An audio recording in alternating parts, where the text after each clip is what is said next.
بہت بلند ہے.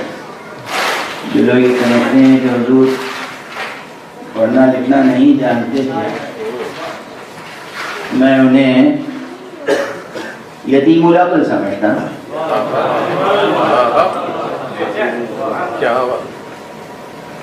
حضور کے بارے میں یہ سوچنا کہ وہ لکھنا پڑھنا نہیں جانتے تھے.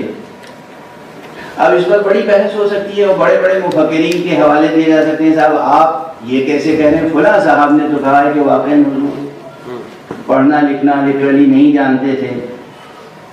کچھ نہیں پڑھا نام ہو کسی بھی مسلک کا، میں اس کا تفتیہ کرنے کے لیے تیار ہوں، عقلی طور پر بھی اور نقلی طور پر بھی، عقلی دلائل سے بھی اور نقلی اور سمعی دلائل سے بھی. سب سے پہلا مسئلہ یہ کہ حضور اگر واقعا لکھنا پڑھنا نہیں جانتے تھے تو جو کام کوئی شخص کر نہیں سکتا اللہ اس کو وہ کام کرنے کا حکم دے نہیں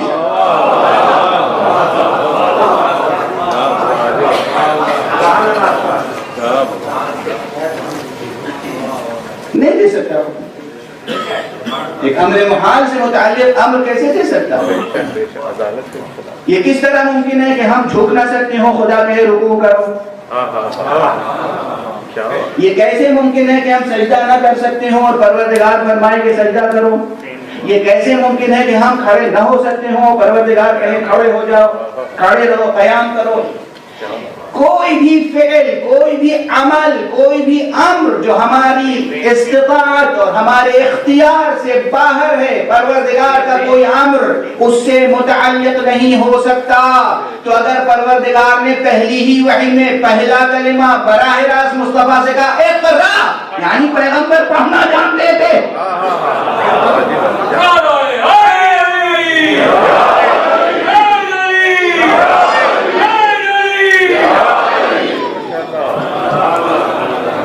مجھے معلوم ہے بڑے بڑے نام آ جائیں گے، میں خود نام تو نہیں دہرانا چاہتا، اس میں کوئی مسئلہ کی فرق نہیں ہے. بہت سے مفکرین نے فلاسفہ نے کج ہو گئی نکاح کیا کر سکتے ہیں؟ وہ یہی سمجھے کہ حضور واقعا لکھنا پڑھنا نہیں جانتے تھے. لکھنا پڑھنا نہ جاننا یعنی یہ قدرت نہ رکھنا، یہ ملکہ نہ رکھنا الگ بات ہے، اور نہ لکھنا الگ بات ہے.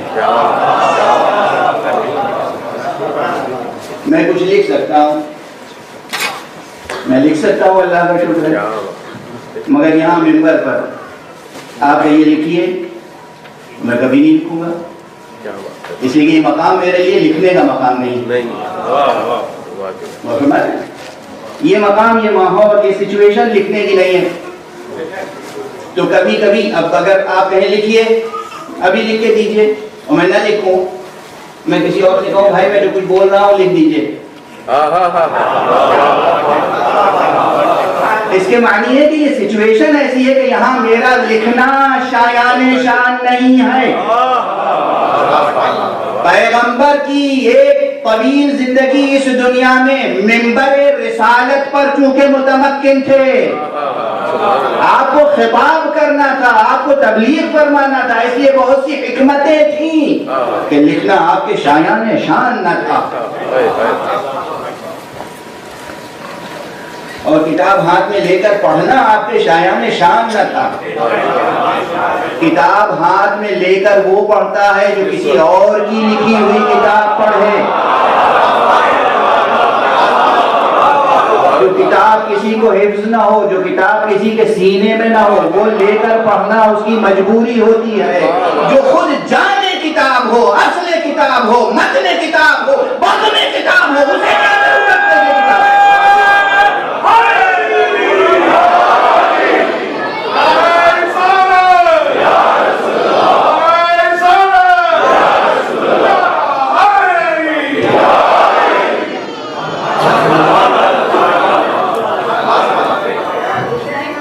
میں پھر عرض کر رہا ہوں، بہت بڑے بڑے نام لے کے آ سکتے ہیں آپ، فلاں مفکر نے ہو، فلاں فلسفی نے ہو، فلاں متکلم نے ہو، فلاں مجتہد نے ہو، فلاں فقیہ نے، ٹھیک ہے وہ سب فقیہ ہے، یہ بھی تو طالب علم ہے.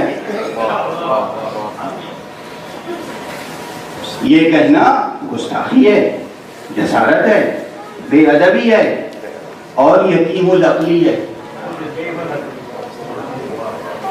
حضور لکھنا پڑھنا نہیں جانتے تھے، نہیں، لکھنا بھی جانتے تھے، پڑھنا بھی جانتے تھے، اور صرف لکھنا جانتے نہیں تھے، لکھنا سکھانا بھی جانتے تھے، صرف پڑھنا جانتے نہیں تھے، پڑھانا بھی جانتے تھے.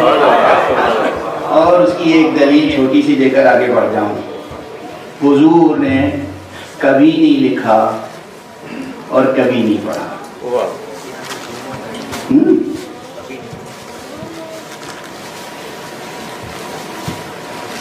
کسی کے سامنے جانے بیٹھے نہیں کیا، کسی کے شاگرد نہیں ہوئے.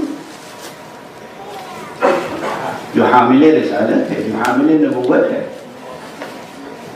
جو حامل پیغام الہی ہے، جو مکتب مشیت میں تربیت پا کر رہا ہے، جو کہنے والا ہے ادبنی ربی، میرے رب نے میری تربیت کی، میرے رب نے مجھے تعلیم دیا ہے. میری تعلیم، میری تربیت، میری تکمیل سب ہو چکی ہے میرے رب نے بلا فصل، بلا واسطہ.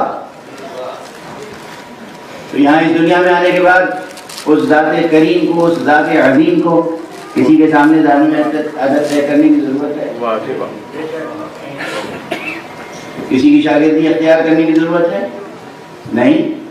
چنانچہ نہیں کیا، کسی کے شاگرد نہیں تھے، اور نہیں لکھا نہیں پڑھا تو لوگوں کو شبہ ہونے لگا کہ پتہ نہیں پڑھے لکھے ہیں کہ نہیں، پھر یقین کی حد تک پہنچ گیا. لیکن اسی لیے میں کہتا ہوں کہ کبھی کبھی ہر شخص کا یقین قابل اعتبار نہیں ہوتا. ہر شخص کا قاطع، ہر شخص کا یقین قابل اعتبار نہیں ہوتا. قطع قطع کی بحث کو اثر نو غور کرنے کی ضرورت ہے. ہر قاطع کو، ہر یقین کو تسلیم نہیں کیا جا سکتا، امضا نہیں کیا جا سکتا. اسی لیے میں عرض کرتا ہوں ہر انسان کا احترام میں کرتا ہوں، لیکن ہر انسان کے ہر باطل عقیدے کا احترام نہیں کرتا. عقیدے ممکن ہے جہالت کی بنا پر مبنی ہو، اور ممکن ہے عقیدے اشتباہ کی بنا پر، التباس کی بنا پر پیدا ہو گئے ہوں. ممکن ہے کہ عقیدے واقعاً حق اور منطق اور صداقت اور سچائی کی بنا پر. تو جو واقعی صحیح عقیدے ہیں ان کا احترام کیا جائے گا، لیکن جو باطل عقیدے ہیں ہم باطل عقیدوں کا احترام نہیں کریں گے. جو لوگ ان باطل عقیدوں میں مبتلا ہیں ان کا احترام کریں گے، اور ان کے احترام کا طریقہ یہ ہے کہ ان کو حق کی طرف دعوت دیتے رہیں.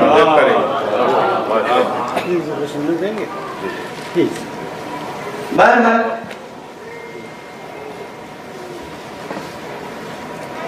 لوگوں نے یہ تصور کر لیا کہ حضور نعوذ باللہ لکھنا نہیں جانتے تھے، پڑھنا نہیں جانتے تھے. اسی لیے اللہ نے حضور کو ایک ایسا شاگرد دیا